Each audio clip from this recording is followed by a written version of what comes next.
तुमच्यासोबत आढळराव पाटील देखील होते. तुम्ही एका साईडला, आढळराव पाटील एका साईडमध्ये मुख्यमंत्री. तुम्हाला काय वाटतं, आढळराव परतीच्या प्रवासाला लागलेले आहे, शिवसेनेमध्ये यायला इच्छुक आहे, असं वाटतंय का? आता त्याचं विशेष त्याच्या बाबतीमध्ये काही चर्चा माझ्यासमोर तर काही घडलेली नाही. परंतु सुरुवातीला शिवाजी आढळराव पाटील राष्ट्रवादीचेच खरं तर पक्षाबरोबर त्यांनी दिल्ली वळसे पाटलांवर काम केलं. एक 15 वर्ष ते दिल्ली वळसे पाटलाबरोबर होते. मधल्या 20 वर्षाच्या कालखंडामध्ये त्यांचा प्रवास हा शिवसेनेबरोबर झाला. शिवसेनेवरून ते 15 वर्ष म्हणजे लागोपाठ 3 पंचवर्षे ते खासदार झाले. आणि आता शेवटच्या टप्प्यामध्ये त्यांचे दोन्ही वेळेला पराभव झाले. तर चर्चा अशी माझ्यासमोर काही घडली, पण एक चर्चा झाली. मी साहेबांना बोललो की धनुष्यबाणावर ते जर लढले असते, म्हणजे शिवाजी आढळराव पाटील, हे मी मुख्यमंत्र्यांसमोर बोललो, त्यांच्यासमोर बोललो, तर हा थोडासा निवडणुकीमध्ये यश का अपयश मला माहीत नाही, परंतु इंटॅक्ट शिवसेनेने खूप जोरात काम केलं असतं आणि बऱ्यापैकी पक्षाबरोबर थांबले म्हणून त्यांची एक वेगळ्या पद्धतीची मुवमेंट राज्यामध्ये गेली असती.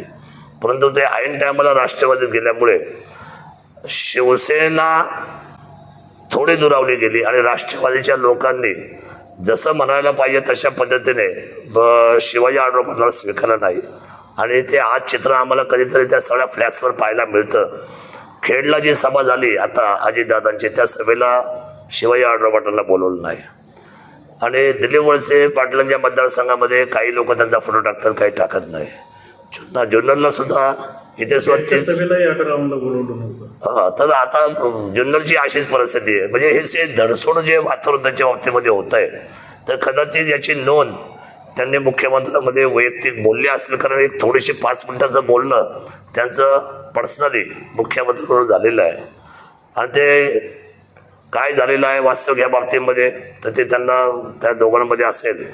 परंतु या बाबतीतले जे काही चर्चा असतील तर मला असं वाटतं की त्या वरच्या लेवलला असेल. परंतु जी वास्तविकता आहे ती माझ्या डोळ्यासमोर आहे.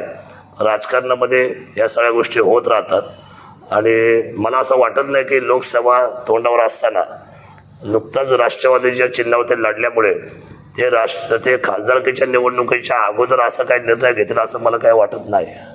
आता मला सांगा, जर आढळराव पुन्हा जर शिंदे सरकार म्हणजे पक्षात आले पुन्हा शिवसेनेत, तर तुमच्याकडून काय स्वागत केलं जाईल कसं? आता बघा, आता स्वागताचा विषय हा पक्ष प्रमुखाकडे असतो. आपण सगळ्यांचे स्वागत करतो ना. स्वागत करतं काय, पक्ष त्यांनी इथून मागच्या 20 वर्षामध्ये ते चालवला, वाढवला. त्यांनी निर्णय घेतला की मी राष्ट्रवादीतून लढणार आहे. आता त्यांनी निर्णय घेताना एकनाथ शिंदे साहेबांनी त्या निर्णयाचं जर स्वागत केलं तर ऑलरेडी सगळे स्वागत करतात ना. कुठल्या पक्षाचं असंच आहे. उद्या पवार साहेबांच्या पक्षात शरद पवारांनी जर एखाद्याला घेतलं तर ते सगळ्यांना स्वागत करावं लागतं. समजा उद्या उद्धवजींनी घेतलं एखादं तर स्वागत करावं लागतं. पक्षाच्या ज्या पक्षप्रमुखाचे निर्णय असतात.